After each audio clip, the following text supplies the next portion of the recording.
शम शनिचराय नमः। जय शनिदेव। शनिदेव की कृपा सदा सर्वदा आप पर बनी रहे। आज है 31 मई शनिवार का दिन। आज के इस वीडियो में हम पाठ करेंगे शनिवार व्रत कथा का। साथ ही बहुत ही जल्द आने वाली है साल की सबसे बड़ी एकादशी निर्जला एकादशी। निर्जला एकादशी से संबंधित वीडियो हमारे इस चैनल पर अपलोड हो चुकी है। अगर आप जानना चाहें कि साल 2025 में निर्जला एकादशी का व्रत किस दिन रखा जाएगा, इसकी पूजा विधि क्या है, इसकी व्रत कथा क्या है, तो आप उस वीडियो को देख सकते हैं। उसकी लिंक मैं आपको डिस्क्रिप्शन बॉक्स में दे दूंगी। तो चलिए शुरू करते हैं शनिवार व्रत कथा। शनिवार व्रत कथा के अनुसार एक समय स्वर्गलोक में सबसे बड़ा कौन है, इस प्रश्न पर 9 ग्रहों में वाद विवाद हो गया। विवाद इतना बढ़ गया कि परस्पर युद्ध की स्थिति बन गई। निर्णय लेने के लिए सभी देवता देवराज इंद्र के पास पहुंचे और बोले, हे देवराज, आपको निर्णय करना होगा कि हम में सबसे बड़ा कौन है। देवताओं का प्रश्न सुनकर देवराज उलझन में पड़ गए। इंद्र बोले, मैं इस प्रश्न का उत्तर देने में असमर्थ हूँ। अब हम सभी पृथ्वी लोक में उज्जैनी नगरी में राजा विक्रमादित्य के पास चलते हैं। अब सब देवता इंद्र सहित उज्जैनी नगरी में जा पहुंचे। महल में पहुंचकर सब देवताओं ने राजा से अपना प्रश्न पूछा तो राजा विक्रमादित्य भी कुछ देर के लिए परेशान हो उठे, क्योंकि सभी देवता अपनी अपनी शक्तियों के कारण महान थे।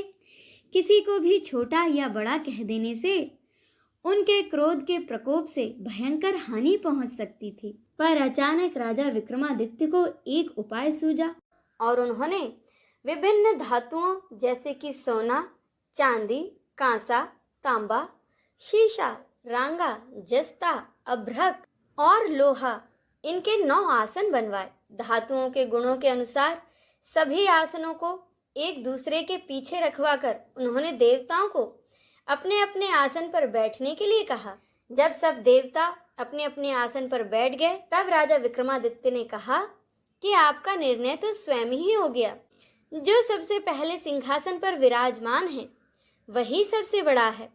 राजा विक्रमादित्य के निर्णय को सुनकर शनिदेव ने सबसे पीछे आसन पर बैठने के कारण अपने को सबसे छोटा मानकर क्रोधित होकर कहा कि हे राजा विक्रमादित्य, तुमने मुझे सबसे पीछे बिठाकर मेरा अपमान किया है।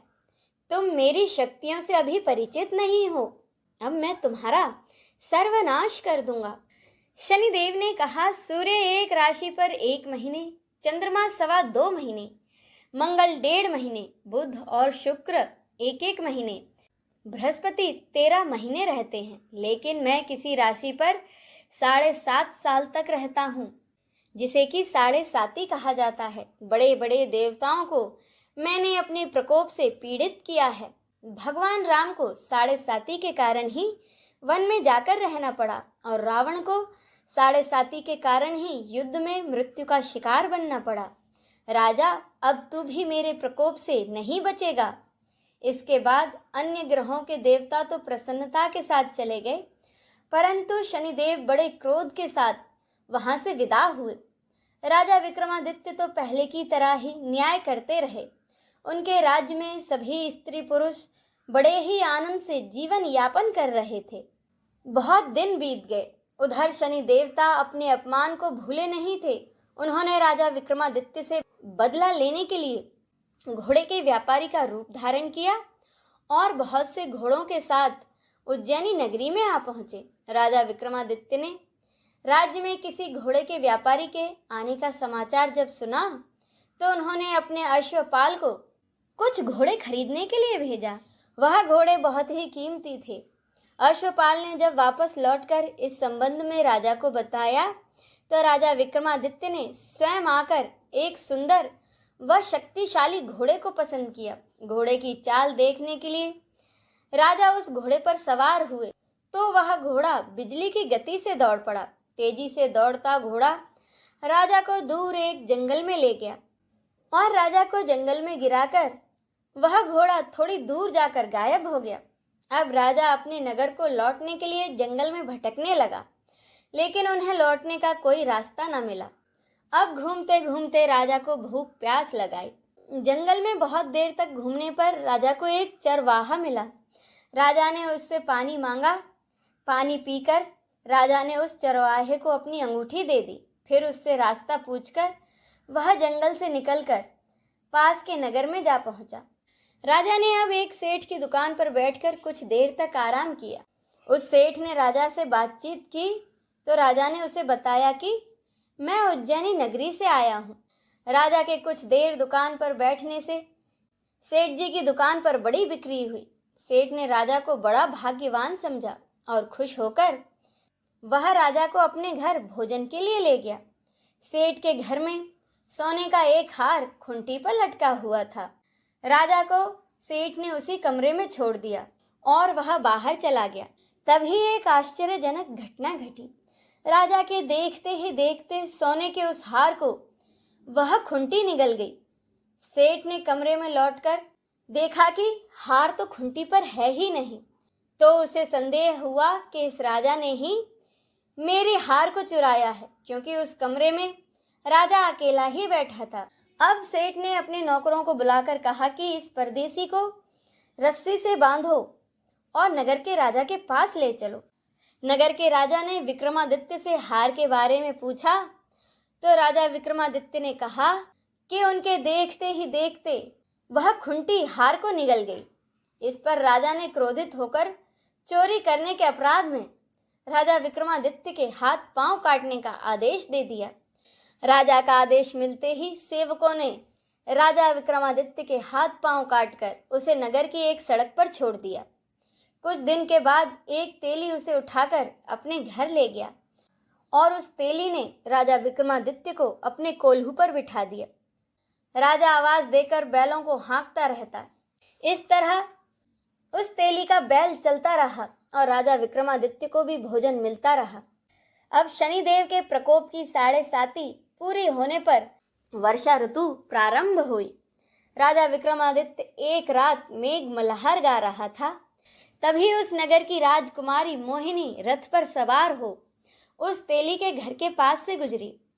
उसने मेघ मल्हार सुना तो उसे बहुत अच्छा लगा और उसने अपनी दासी को भेजकर गाने वाले को बुला लाने के लिए कहा। दासी ने लौटकर राजकुमारी को अपंग राजा के बारे में सब कुछ बता दिया। राजकुमारी उसके मेघ मल्हार से बहुत मोहित हुई थी, अतः उसने सब कुछ जानकर भी अपंग राजा से विवाह करने का निश्चय कर लिया। राजकुमारी ने अपने माता पिता से जब यह बात कही तो वे बड़े हैरान हो गए। राजकुमारी की माँ ने राजकुमारी को बहुत समझाया और कहा, बेटी तेरे भाग्य में तो किसी राजा की रानी होना लिखा है, फिर तो उस अपंग से विवाह करके अपने पांव पर कुल्हाड़ी क्यों मार रही है। लेकिन राजकुमारी ने अपनी जिद न छोड़ी और अपनी जिद पूरी करने के लिए उसने भोजन करना छोड़ दिया और प्राण त्यागने का निश्चय कर लिया। अब अपनी बेटी की हालत को देखकर राजा रानी विवश हो गए और उन्होंने अपंग विक्रमादित्य से अपनी बेटी का विवाह कर दिया। विवाह के बाद राजा विक्रमादित्य और राजकुमारी तेली के घर में रहने लगे। उसी रात सपने में शनिदेव ने राजा से कहा, राजा तुमने मेरा प्रकोप देख लिया, मैंने तुम्हें अपने अपमान का दंड दिया है। राजा ने शनिदेव से क्षमा करने को कहा और प्रार्थना की कि हे शनिदेव, आपने जितना दुख मुझे दिया है अन्य किसी को न देना। शनिदेव ने कुछ सोचकर कहा, राजा मैं तुम्हारी प्रार्थना स्वीकार करता हूँ। जो कोई स्त्री पुरुष मेरी पूजा करेगा, शनिवार को व्रत करके मेरी व्रत कथा पढ़ेगा या फिर सुनेगा, उस पर मेरी अनुकंपा सदा बनी रहेगी। अब प्रातःकाल जब राजा विक्रमादित्य की नींद खुली तो उसने देखा कि वह संपूर्ण अंगों वाला हो गया है। उसने मन ही मन शनिदेव को प्रणाम किया और राजकुमारी भी राजा के हाथ पांव सही सलामत देखकर आश्चर्य में डूब गई। तब राजा विक्रमादित्य ने अपना असली परिचय देते हुए शनिदेव के प्रकोप की सारी कहानी राजकुमारी को सुनाई। सेठ को जब इस बात का पता चला तो वह दौड़ता हुआ तेली के घर पहुंचा और राजा विक्रमादित्य के चरणों में गिरकर क्षमा मांगने लगा। राजा ने उसे क्षमा कर दिया, क्योंकि यह सब तो शनिदेव के प्रकोप के कारण ही हुआ था। अब सेठ एक बार फिर से राजा को अपने घर ले गया और उसे भोजन कराया। अब फिर से भोजन करते समय वहाँ एक आश्चर्यजनक घटना घटी। सबके देखते देखते उसी खूंटी ने उस हार को उगल दिया। अपनी गलती को सुधारने के लिए उस सेठ ने अपनी बेटी का विवाह भी राजा विक्रमादित्य के साथ कर दिया और उसे बहुत सा सोना चांदी धन देकर विदा किया। राजा विक्रमादित्य राजकुमारी मोहिनी और सेठ की बेटी के साथ उज्जैनी नगरी पहुंचे तो नगरवासियों ने बड़े हर्ष उल्लास से उनका स्वागत किया। अगले दिन राजा विक्रमादित्य ने पूरे राज्य में घोषणा कराई कि शनिदेव सब देवों में सर्वश्रेष्ठ हैं। अब हमारे यहाँ के सभी स्त्री पुरुष शनिवार को उनका व्रत करें और उनकी व्रत कथा पढ़ें या फिर सुने। राजा विक्रमादित्य की घोषणा से शनिदेव बहुत प्रसन्न हुए। शनिवार का व्रत और व्रत कथा सुनने के कारण सभी लोगों की मनोकामनाएं शनिदेव की अनुकंपा से वहां पूरी होने लगी। अब सब लोग आनंद पूर्वक रहने लगे। इसी के साथ यह व्रत कथा संपूर्ण होती है। बोलिए शनिदेव की जय। नमः पार्वते पते हर हर महादेव की जय।